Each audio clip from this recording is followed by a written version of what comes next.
very nice to be with you today. I am going to do my absolute best to share with you what I have been working on for the last 3 years. I am a collaborative printmaker. I have had the pleasure of, can you see my presentation info?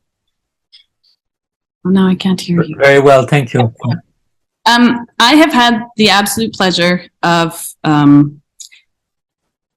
I was born and raised in Saskatoon, Saskatchewan, and I moved to Johannesburg, South Africa in 2003 and had the wonderful privilege of running the David Crute workshop in Johannesburg and working with William Kentridge since 2006. I have navigated a move back to Saskatoon over the pandemic, not really with the idea that I would be moving back, but having, I guess, the experience of trying to live and be and collaborate in two different countries. My husband is from Johannesburg and I am from Canada, and we have always wanted to merge the two worlds. And through a series of projects that we have been developing over the last 3 years in Canada and moving them to South Africa to work collaboratively in different parts of the world with different collaborative partners is what I'm going to explain today. So here I'm presenting a project that took us 3 years to complete, a series of shipments through the mail, a series of new people that we're working with on a daily basis, to ongoing conversations, WhatsApp messages, trial and error, working in a process that was brand new to me, and a process where the artist need not be present in making the works. And it's a process called photogravure. And so I find myself today in Edmonton, Alberta, at the University of Alberta. This isn't my studio, but this is the studio that I have been an artist in residence for, or within, for the last 3 years. So let me start a little bit prior to COVID, and then it will start to unpack the projects that I've been making here. So I have for a very long time, been working with William Kentridge, as I was saying. And we had started this project in 2016 that was made from multiple pieces of paper, woodcuts, torn up, reassembled into these mammoth giant pieces that correlate or correspond to a frieze project that he had created along the Tiber River in Rome. And the stencils that he had created for his drawings that were to go along the Tiber River wall were 10 meters high. There were 550 running meters of wall, and there was one image after the next. And it was about Rome's greatest triumphs and their greatest failures. So we started a series of woodcuts, monumental in scale, as a tribute to the project in Rome, and with a series of different print collaborators in the studio. So there were 3 of us, mainly as the core team with William, and we carved wood blocks, assembled them into giant puzzles of overlaid and torn up pieces of paper. One of them was 15 pieces of paper, one of them was up to 77 pieces of paper, and the work spanned 3.5 meters by width and about 2 meters high. All of these overlapping pieces of paper had to be made with templates. They correspond to how William tears paper in his own studio. And so we played with the layering of paper, with the collage, with weights of figures, through wood grain, and through the sheer volume, I guess, of pieces of paper, one on top of the next. And all the while, William working next door in his studio in downtown Johannesburg, and he would come in, we would tear up paper together and start to make these giant pieces on the wall. So coming from this very, very collaborative studio, 6 of us, working on this giant body of work for William for 4 years, as the pandemic started to close borders, I found myself on the way to Canada to spend what I thought was a few months with my family, and alone in a studio. And this was how I began. Turn down the volume. This was how I began my exploration kind of on how to translate from a collaborative space and a very collaborative project now into isolation. And so I had an exhibition opportunity in Vancouver in 2021 that was to showcase William's prints alongside some of his films. And it was at Griffin Art Projects in Vancouver. And part of the exhibition was a residency that I brought one of the giant woodcuts into the space, and I started to tear it up in situ. So I brought all of the templates. Everything was shipped. This was when shipping was relatively easy during the pandemic, just before it actually became rather difficult. And instead of having a whole team of people to assist in making the work, it was now just myself. And so what I did was I invited curators, artists, and general public in to witness the process. What became natural in the David Groot workshop in Johannesburg was visitors through the space, just for an understanding of what printmaking, a collaborative printmaking studio is. And I naturally kind of wanted to recreate that in Vancouver, COVID making that rather difficult, but still also possible. And then I went to work in the framing studio to put the works together for a presentation. And then I wasn't quite sure what to do. Found myself now in Canada, having kind of performed the act of making these giant woodcuts, and now where to go next. And it was over WhatsApp.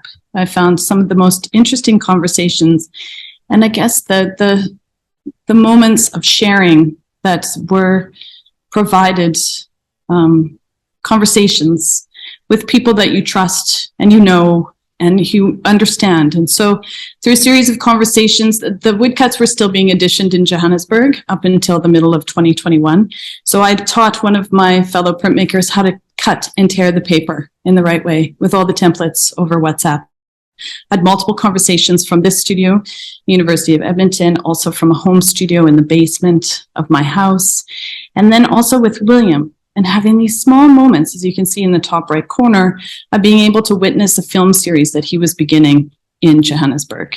And having been so privileged to be side by side with him in the studio for so long, but also to be in his own studio, watching the works that he creates in drawing and film and sculpture, he kind of thought, okay, well, you can't sit behind a computer in COVID. Let's find a way of working together, even though travel is impossible right now. I'm working on a film series. There's the technique of photogravure, where plates can be made without the artist present. And if you'll guide a technical team, can you find someone in Canada who can work in this process in large scale? And that's where it brings me now to Edmonton. That small idea that William planted has carried on now into 3 or 4. I'm in my 4th year of my studio practice in trying to understand a new technique. So with William's projects, I've created, I think together we've created over 160 prints over the 16, 17 years we've now been working together. And we have explored etching, we have explored linocut, we have explored woodcut, and now I'm exploring photogravure. And I have done a lot of work in series with William. And so each of these series are testing the limits and using fantastic resource of different technicians in order to create the works. So here you get to witness William in his studio making this big charcoal drawing that becomes an animation. You see it on the left-hand side. And then you see my print that arrives. It's a translation. The process of photogravure, I'm working with Luke Johnson, Stephen Dixon, and Alex Thompson here. Myself and my husband, who is my partner in Jillian Ross Print, the collaborative print studio that we started in 2021. And our first project allowed us 5 days in the studio at the University of Alberta during COVID. And William and I carried on our exploration of how to layer prints. And now instead of it being layered in linocut or woodcut, now we're working with photogravure. So how does that fit together? How do we translate one of his works into a different kind of print, of photogravure print? And then that idea from William, with 3 years, we've explored now, I think, up to 20 different images. And I have always had actually collectively, we've always wanted to ensure that we carry on working in these processes together collaboratively, but that we also share. So as much as we're sharing with the technical teams in all of our studios, we're also sharing with the next generation of artists. So the next, as I'm exploring work at the University of Edmonton with William, I started to explore work with Cynthia Sifa Mulunga and other collaborative parties in South Africa, curators who would assist me, and we would start to ship materials back and forth and videos back and forth so that people could understand how to make in this technique. So while studios still closed to the public, still travel bans and so on, Cynthia started to do painted versions that we translated into photogravure.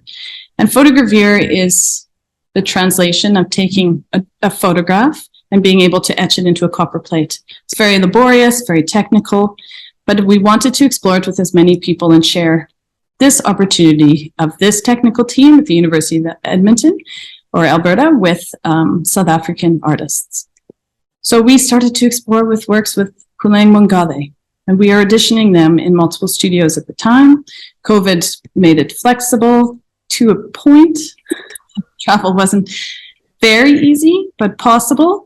And then the works would go back to South Africa to be signed by the artist with a number of collaborators I've worked with over the last 20 years.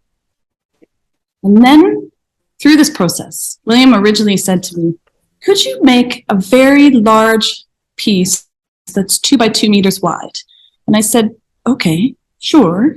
And it took us 2 years and 6 other projects in order to actually understand what was possible. So last summer, we came back to the University of Alberta, and together with Stephen Dixon and Luke Johnson, we started to explore large photogravure. The plate making process is so laborious that it is traditionally done in a small format, and we tried to push the boundaries as big as we possibly could. So here's just a combination of some of the studio images in order to achieve a project of scale. So here the technicians worked on the plates. Myself and my husband actually guide them through the process while I'm having multiple conversations over WhatsApp with William.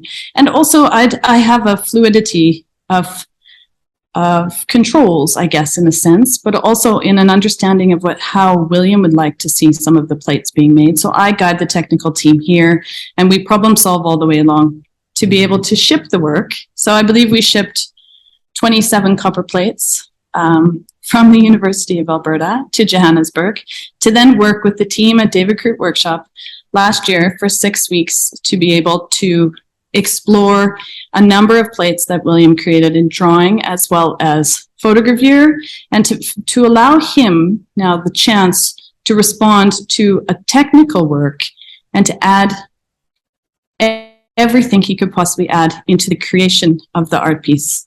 So we created the plates in a technical way in Alberta, and then William was able to hand paint multiple sheets of paper, to inlay different colorful sheets to figure out how we overlap this plate, this print, hand painted, dry point, etching, kind of all the combinations that we could possibly muster to be working with the same team, which was such a pleasure for all of us as we've gone on now. It's going on about 10 years.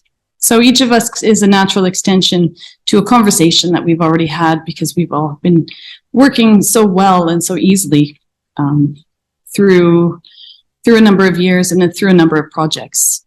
There's a certain understanding and a certain trust. And then you can see here, William is just able to actually explore everything that he wants. The work translated from black and white to very colorful. And here's just kind of an overview of what transpired over the course of 6 weeks and what's possible when you're working with a big team of people who all have a similar invested interest in projects, all being made possible by David Crute and Maybelle, who run David Crute projects, because the idea is it's all about collaboration. It's all about, as much, I think, as there's an idea, it's about how one nurtures the idea and nurtures the people within it.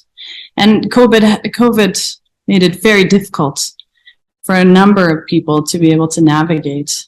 And I think that if you just allow yourself a moment to pause. My husband kept saying, let's not flow down let's not fight the current.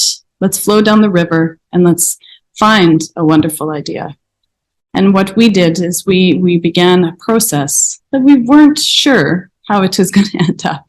And we find ourselves now in Edmonton working on our next large-scale project that we'll be returning to work on further next week, Sunday. And we're on our way to Johannesburg to begin. So that's kind of my presentation. An overview, trying to explain,